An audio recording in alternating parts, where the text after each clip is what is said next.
The Adventures of Benny the Brave. Benny was a little mouse with a big heart.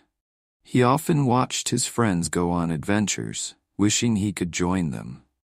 One day a storm hit, and Benny saw his friends trapped in their burrows. He knew he had to be brave.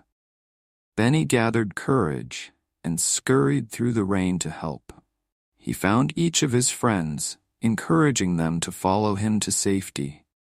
Benny's bravery inspired everyone, and they followed him out into the open.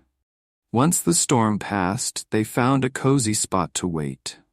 Benny realized that even though he was small, he could make a big difference.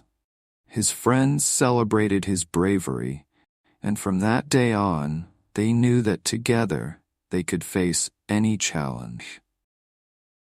Benny learned that true courage isn't about size. It's about the strength of your heart. He promised to always be there for his friends, no matter what. Benny's adventure taught him that friendship is the greatest treasure of all.